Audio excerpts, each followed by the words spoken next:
11 lições práticas para controlar suas emoções em tempos de caos. Estoicismo. Você já reparou que muitas vezes o que nos derruba não é o que acontece lá fora, mas o que acontece aqui dentro? O trânsito não nos irrita, é a nossa impaciência. A mensagem ignorada não nos fere, é a nossa expectativa. A crítica não nos destrói, é o apego à imagem que criamos de nós mesmos. O verdadeiro caos, o mais perigoso, não é o externo, é o interno. É o descontrole emocional que nos faz reagir sem pensar, falar o que não queríamos, afastar quem amamos, perder oportunidades, afundar em arrependimentos. E nesse mundo acelerado, hiperinformado, distraído, emocionalmente inflamado, manter a mente calma, lúcida e centrada se tornou um verdadeiro ato de rebelião. Mas como? Como se manter sereno quando tudo parece pedir urgência? Como não se deixar levar por raiva, ansiedade, culpa, frustração, quando estamos cercados de gatilhos? É exatamente sobre isso que este vídeo vai tratar. Hoje, você vai aprender 11 lições práticas, testadas, profundas, aplicáveis, para controlar suas emoções, mesmo em tempos de caos. Mas atenção, não espere frases feitas, não espere dicas genéricas. O que você vai ouvir aqui é um chamado à responsabilidade interna. É um convite à lucidez. É um reencontro com uma filosofia que moldou imperadores, libertou escravos e atravessou milênios com a mesma força, o estoicismo. E não, isso não é uma aula de filosofia. É um treinamento de clareza mental, um código de conduta emocional, um manual para a alma, para que você aprenda finalmente a agir com sabedoria em vez de reagir com impulsividade. Com base nos ensinamentos de Marco Aurélio, Sêneca e Epicteto, e somando os avanços da neurociência e da psicologia moderna, este vídeo vai te entregar ferramentas para reprogramar suas reações, dominar seu diálogo interno, tomar decisões com mais lucidez, enfrentar gatilhos sem perder o eixo e construir uma mente forte o suficiente para suportar qualquer tempestade. Você não precisa mais ser refém das suas emoções. Você pode aprender a dominá-las, não com negação, mas com disciplina interior, percepção refinada e ação consciente. Mas isso exige algo de você: presença, reflexão, coragem para olhar para dentro. Então, se você está disposto a enfrentar esse caminho com honestidade, maturidade e sede de crescimento real, assista até o final. Porque essas 11 lições estoicas podem, sim, mudar a forma como você sente, reage e vive. Vamos juntos. O espaço entre o estímulo e a escolha. Você já respondeu uma mensagem no impulso e se arrependeu? Já gritou com alguém que ama e depois não soube como consertar? Já tomou uma decisão emocional que custou mais do que imaginava? Se sim, você não está sozinho. E o motivo disso acontecer tem um nome: reação automática. Vivemos como se fôssemos programados para responder imediatamente a tudo. Uma notificação toca e já olhamos. Alguém nos interrompe e já retrucamos. Algo sai do planejado e já reclamamos. O problema é que, nesse modo reativo, não somos senhores de nós mesmos. Somos marionetes do ambiente, dos gatilhos, dos instintos mais primitivos. Os estoicos chamavam isso de agir sem logos, ou seja, sem razão, sem reflexão, sem consciência. Mas há uma brecha, um espaço, pequeno, silencioso, mas poderoso. Entre o estímulo e a resposta, existe uma pausa. E é justamente nesse intervalo, muitas vezes de apenas alguns segundos, que está escondida a nossa verdadeira liberdade. Se você está perturbado por algo externo, a dor não se deve à coisa em si, mas à sua avaliação dela. E isso está em seu poder de mudar. Marco Aurélio. Essa avaliação acontece no intervalo. É nela que você escolhe se vai explodir ou respirar, julgar ou entender, atacar ou silenciar, agir por impulso ou agir com sabedoria. A pausa consciente é o primeiro passo do autocontrole. Não porque ela resolve tudo, mas porque ela evita que você piore o que já estava difícil. E aqui entra a prática. Você não precisa virar um monge. Você não precisa se isolar do mundo. Você só precisa começar com um gesto simples: observar antes de responder. Na próxima vez que algo te provocar, um comentário agressivo, uma injustiça, um atraso, uma frustração, não reaja imediatamente. Respire. Conte até 3. Observe o que você está sentindo.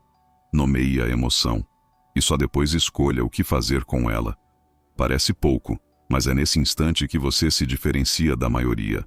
A maioria age como o ambiente espera. Você vai agir como você decide. E se errar, comece de novo. O controle emocional não é perfeição, é repetição. Microexercício estoico para hoje. Antes de responder a qualquer provocação, faça uma pausa de 10 segundos. Durante essa pausa, pergunte: o que essa emoção quer que eu faça? Essa ação representa quem eu desejo ser? Com o tempo, essa pausa se tornará um hábito. E esse hábito se tornará um escudo. Não contra o mundo, mas contra a sua própria impulsividade. Porque, no fim das contas, vencer o mundo exterior é estratégia, mas vencer o mundo interior é sabedoria. Agora que você entendeu o poder da pausa, da observação antes da reação, precisamos dar um passo além, porque não basta controlar o comportamento.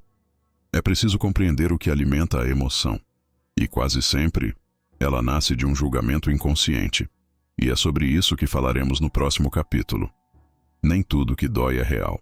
Por que certas palavras nos ferem mais do que deveriam? Por que algumas pessoas nos tiram do sério, mesmo sem intenção? Por que acontecimentos pequenos geram reações tão grandes? A resposta pode estar num lugar que quase ninguém olha: o julgamento que fazemos das coisas. Para os estoicos, não são os fatos que nos perturbam, mas as opiniões que formamos sobre eles. Isso quer dizer que não é o que alguém diz que nos irrita, mas o significado que damos ao que foi dito. Você já sentiu raiva por se sentir desrespeitado? Já se entristeceu por se sentir rejeitado? Já se culpou por não alcançar um padrão? Perceba, o que doeu não foi o fato. Foi o julgamento emocional por trás dele. O que nos fere não é o que acontece, mas a forma como interpretamos o que acontece. Epicteto. E essa interpretação é rápida, inconsciente e muitas vezes distorcida. Alguém não responde sua mensagem? Você julga: estou sendo ignorado. Mas talvez a pessoa esteja ocupada, sem sinal, distraída ou até emocionalmente indisponível. Um colega fala de forma seca. Você julga: está me atacando.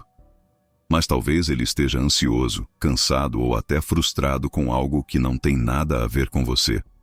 O julgamento é o filtro que colore o mundo e pode transformá-lo em ameaça ou oportunidade.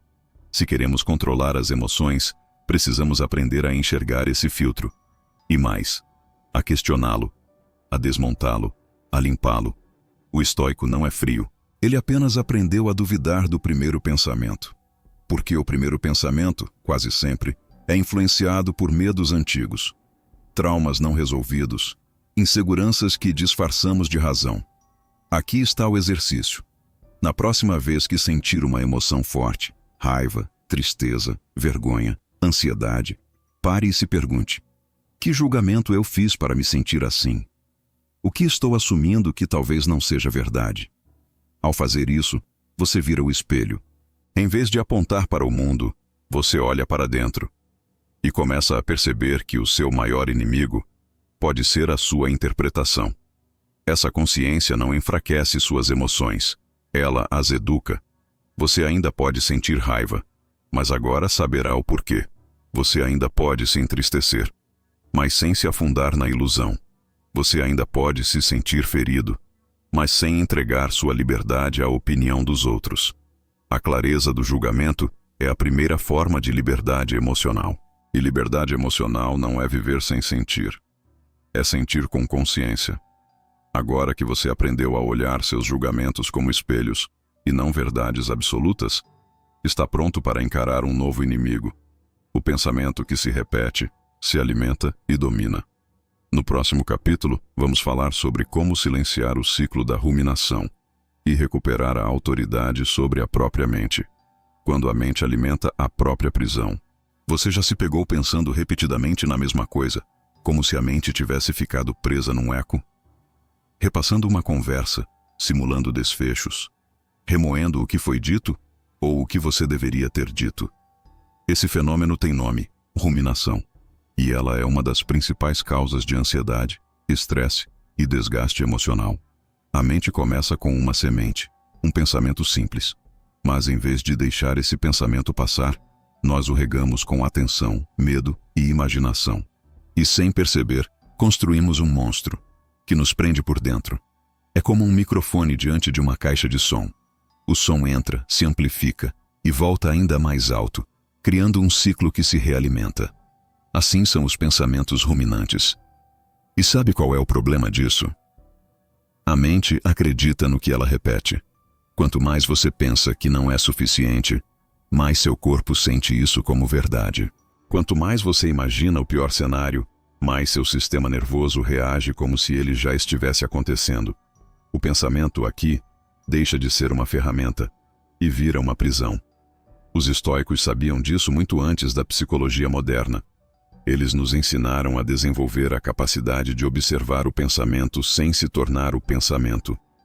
Não são os eventos que perturbam os homens, mas a forma como eles os interpretam. Epiteto. E é aí que entra a metacognição, a habilidade de pensar sobre o que estamos pensando, um superpoder que nos permite interromper o ciclo.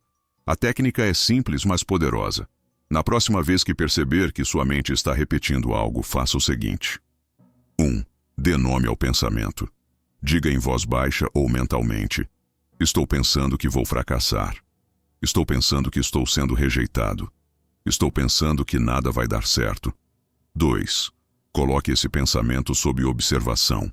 Pergunte a si mesmo: esse pensamento é verdadeiro? Ele é útil? Ele está me servindo ou me paralisando? 3. Escolha o que fazer com ele. Você pode anotá-lo, descartá-lo ou redirecionar sua atenção para algo construtivo. Mas o ponto principal é: você não é refém dele. Essa prática quebra o ciclo da ruminação e retoma o controle sobre a mente. Você passa de refém a observador, de repetidor automático a editor consciente. E quanto mais você treina essa consciência, mais fácil se torna separar o que é pensamento passageiro do que é verdade profunda. Porque nem todo pensamento merece sua atenção. Nem toda ideia merece um trono na sua mente. Nem toda emoção merece ser alimentada com repetição. A mente é uma ferramenta. E como toda ferramenta poderosa, pode construir ou destruir, dependendo de quem a segura. Agora que você aprendeu a observar seus pensamentos sem ser dominado por eles, é hora de enfrentar um novo dilema. Mesmo quando sabemos o que sentimos e até o que pensamos, por que continuamos agindo de forma contrária ao que queremos? No próximo capítulo, vamos falar sobre o poder da ação deliberada e como transformar emoções em comportamentos alinhados com a sua essência. Você age ou apenas reage? Você já disse para si mesmo: eu sei que não deveria ter feito isso, mas fiz. Prometi que ia manter a calma, mas explodi. Tinha jurado que ia mudar, mas repeti o mesmo erro. Se você já viveu isso, e todos nós já vivemos, então conhece bem o conflito entre intenção e ação. A emoção chega. Você sabe o que seria certo fazer, mas mesmo assim algo mais forte te arrasta. E, quando percebe, já foi. Essa distância entre o que você sente e o que você faz é onde mora a sua liberdade. E também onde está o seu maior desafio. Para os estoicos, o domínio de si mesmo não está apenas em perceber as emoções ou entender os pensamentos, mas em agir com alinhamento, com coerência, com direção. Porque no fim das contas, não somos aquilo que sentimos. Somos aquilo que fazemos com o que sentimos. A emoção é o ponto de partida. A ação é o destino. E entre um e outro existe uma curva. A curva da ação deliberada. Imagine essa curva como uma estrada. Você está dirigindo. A emoção surge como uma curva fechada. Se você acelerar sem pensar, pode sair da pista. Mas se você souber frear, olhar o entorno, virar com consciência, você passa por ela com controle. A maioria das pessoas vive como se estivesse em piloto automático. Aceleram sem ver. Reagem sem pensar. Justificam depois com frases como: foi mais forte do que eu. Eu não consegui evitar. Foi no impulso. Mas o impulso não é destino. É só o primeiro movimento. Você pode frear. Você pode corrigir. Você pode escolher. A primeira regra é manter o espírito impassível. A segunda é voltar à razão. Marco Aurélio. O estoico não elimina suas emoções. Ele as reconhece e as utiliza como combustível para ações sábias. Aqui está a prática. Na próxima vez que estiver diante de uma emoção forte, raiva, medo, impulso, desejo, pergunte: 1. Se essa emoção dominar, o que ela quer que eu faça? 2. Essa ação está alinhada com a pessoa que eu quero me tornar? Se a resposta for não, você ainda tem tempo. Tempo de escolher outro caminho. Mesmo que a emoção grite, você pode sussurrar de volta: eu não sou meu impulso. Eu sou minha decisão. E se você acha que não tem força para isso, lembre-se: a cada pequena escolha, você está treinando seu caráter.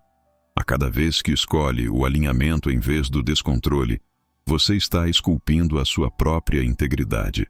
Você não está aqui para ser perfeito, está aqui para ser consciente. E a consciência exige prática. Comece pequeno. Escolha um momento do dia em que você costuma agir no impulso. No trânsito, nas redes sociais, em conversas difíceis. E pratique a curva da ação deliberada. Respire, reflita, e só então, haja. O domínio emocional se constrói nessas pequenas curvas vencidas com atenção.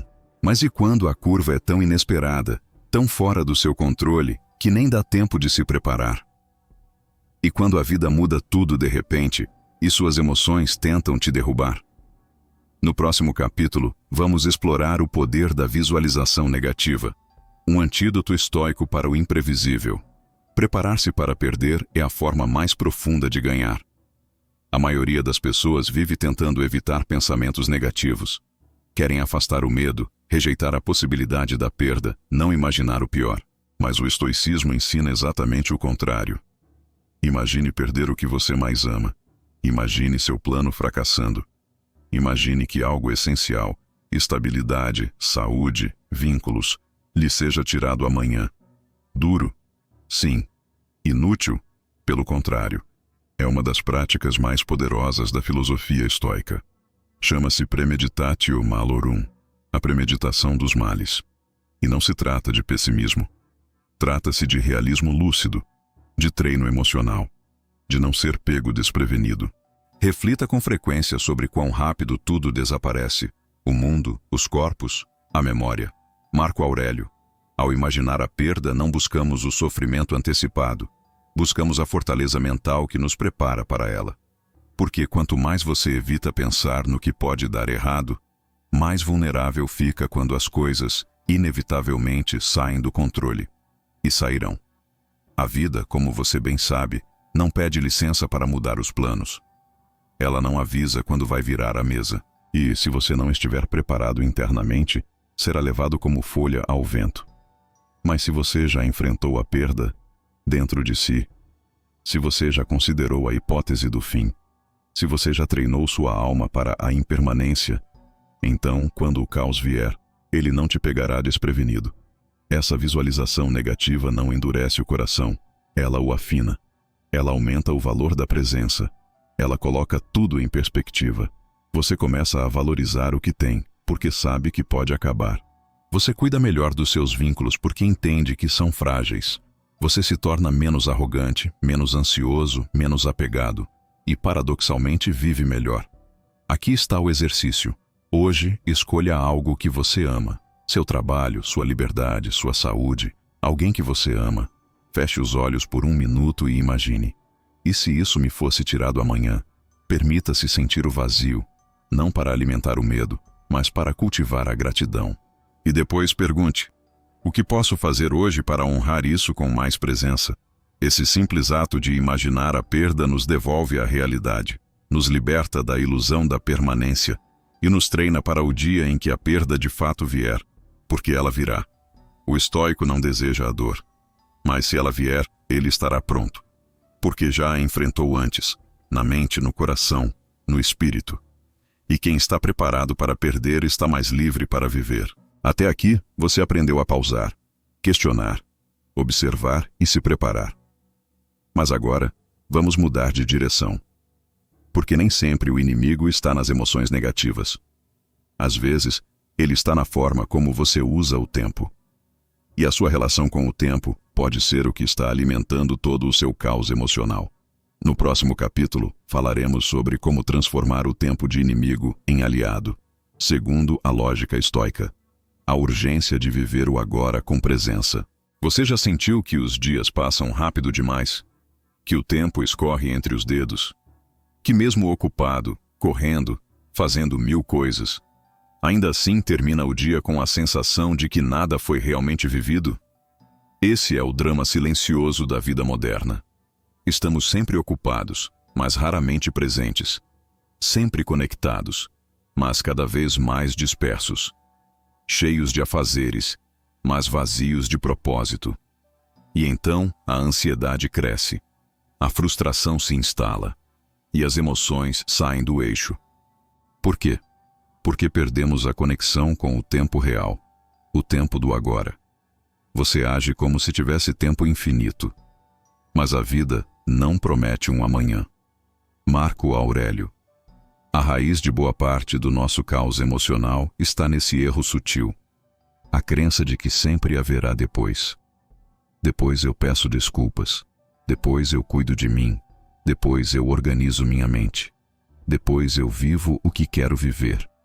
Mas esse depois é uma ilusão confortável e perigosa. Porque enquanto você adia a vida verdadeira, ela passa. E o tempo não volta. Ele apenas cobra. Os estoicos nos ensinam que a única posse verdadeira que temos é o momento presente. Não o amanhã, não o passado, mas o agora. E viver no agora é um exercício de atenção, de presença, de intenção. Isso exige que você pare de viver no piloto automático. Exige que você diga não para o que distrai. Que escolha, com coragem, o que é essencial e elimine o resto. Porque o tempo, se mal utilizado, se transforma no combustível do caos. Mas se bem utilizado, se transforma no alicerce da paz. Aqui está a prática. Escolha um momento do seu dia, 30 minutos pelo menos, para estar totalmente presente, sem celular, sem múltiplas abas abertas, sem dividir a mente. Faça uma coisa só, por inteiro, com atenção plena. Pode ser uma refeição, uma conversa, uma caminhada, ou até um trabalho importante. Durante esse tempo, repita internamente: este momento é minha única realidade.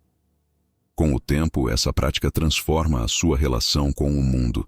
Você começa a se sentir mais calmo, menos ansioso, mais produtivo, sem pressa, mais leve, mesmo em meio às tarefas, e principalmente mais inteiro, porque o tempo só vira seu aliado quando você o honra com presença.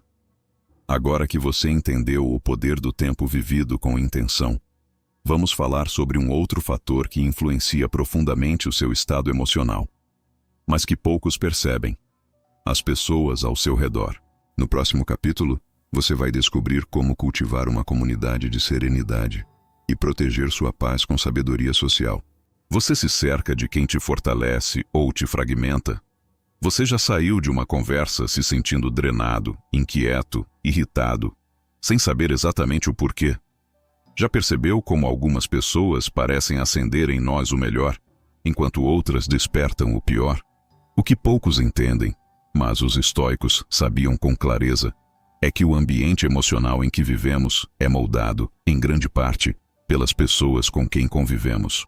E aqui está uma verdade desconfortável. Você está absorvendo, consciente ou inconscientemente, os estados emocionais das pessoas ao seu redor. Ansiedade é contagiosa. Negatividade é contagiosa. Dramas, queixas, fofocas, comparações. Tudo isso mina sua lucidez aos poucos. Por isso, Marco Aurélio recomendava: afaste-se de quem não torna você melhor. Não por orgulho, mas por preservação. Isso não significa abandonar todos que te causam desconforto. Significa que você precisa desenvolver consciência relacional, ou seja, Observar com atenção quem alimenta sua serenidade e quem a sabota. Pergunte a si mesmo, com quem você se sente mais centrado após conversar? Quem te inspira a ser mais calmo, mais justo, mais disciplinado? E quem desperta impulsos, descontrole, comparações vazias? Muitas vezes, estamos cercados por relações que mantemos por hábito, por conveniência ou por medo da solidão, e pagamos com a própria paz. Mas a maturidade emocional exige escolhas difíceis. E uma delas é cuidar do círculo que molda o nosso mundo interno. Aqui está a prática estoica. 1. Faça uma lista curta. As 5 pessoas com quem você mais convive ou se conecta durante a semana. 2.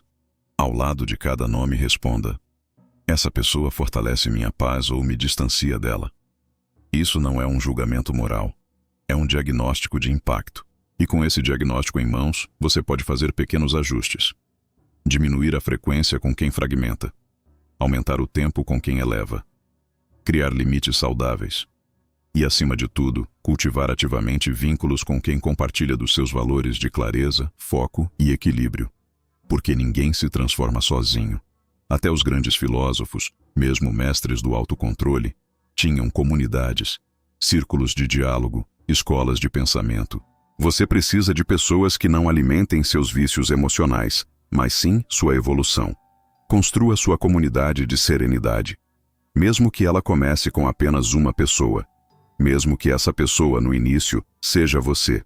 Mas mesmo quando estamos cercados das melhores influências, ainda existe um sabotador interno que muitos ignoram.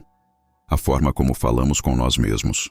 No próximo capítulo, vamos explorar o poder da linguagem interior e como reformular seu diálogo mental pode transformar completamente sua estabilidade emocional.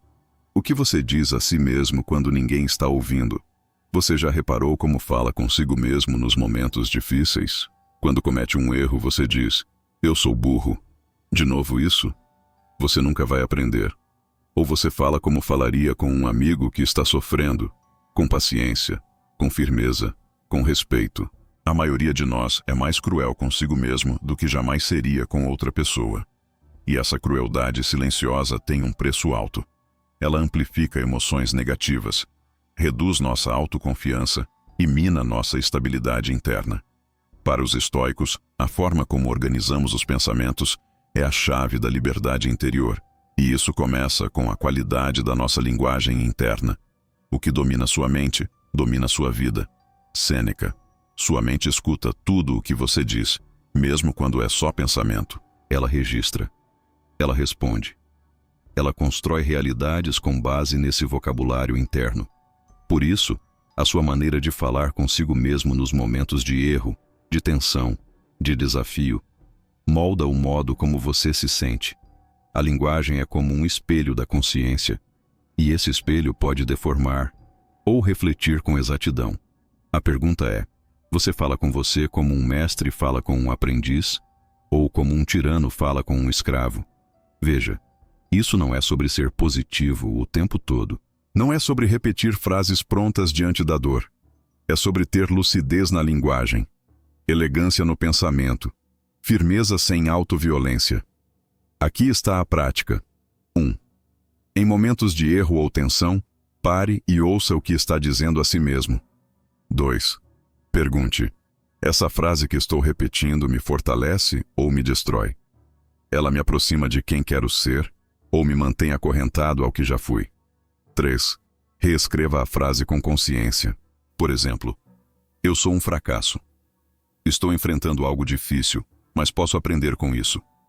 Nunca faço nada certo. Estou em processo de evolução, e esse erro me ensina. Você vai se surpreender com o impacto que essas pequenas mudanças têm na sua emoção, porque a palavra interna cria o clima da mente, e o clima da mente determina o estado do coração. E quando você desenvolve uma linguagem interior elegante, clara, respeitosa, mesmo nos momentos difíceis, você constrói o que os estoicos chamavam de cidadela interior, um espaço sagrado, inviolável, onde você se trata com dignidade, mesmo quando o mundo lá fora te ataca. O caminho não é fácil, mas é seu. Se você chegou até aqui, é porque algo em você não aceita mais viver à mercê do caos. Algo em você quer mais do que apenas reagir. Quer escolher. Quer viver com firmeza, com clareza, com presença. E isso por si só já é raro, porque a maioria foge da responsabilidade de dominar a si mesmo. A maioria prefere culpar o mundo, as pessoas, o destino. Mas você escolheu olhar para dentro. E isso muda tudo. Você aprendeu que controlar as emoções não é reprimir sentimentos, mas aprender a reconhecê-los sem ser dominado por eles. Que existe um espaço entre estímulo e resposta, e nesse espaço mora a sua liberdade. Que a forma como você julga, pensa, fala consigo mesmo e se relaciona com o tempo e com os outros define a qualidade do seu mundo interno. Você descobriu que o caos externo é real, mas que o verdadeiro campo de batalha está dentro. E mais, que essa batalha pode ser vencida não com força bruta, mas com lucidez e prática. Dominar as emoções é um projeto de vida. É diário, é imperfeito, mas é possível. E agora vem o seu próximo passo. O desafio estoico para os próximos 7 dias. 1. Escolha 3 das 11 lições que mais falaram com você. 2. Aplique uma por dia de forma consciente. 3. Ao final da semana, escreva o que mudou. No seu comportamento, no seu estado interno, na sua clareza emocional. Você não precisa mudar tudo de uma vez. Precisa apenas mudar hoje. Um gesto, uma escolha, uma resposta diferente. Porque no final, como dizia Epicteto, nenhum homem é livre se não domina a si mesmo. E você não está aqui para ser espectador da própria mente. Está aqui para ser o autor da sua história. Então, levante-se. Abrace o desconforto do autodomínio e construa, dia após dia, um estado interno que ninguém pode te tirar. Serenidade com propósito. Se esse vídeo falou com você, compartilhe com quem precisa recuperar o controle da própria vida. Escreva nos comentários qual lição você vai praticar a partir de hoje. Nos vemos em breve. E até lá, lembre-se, o mundo pode estar em guerra, mas sua mente pode ser um templo.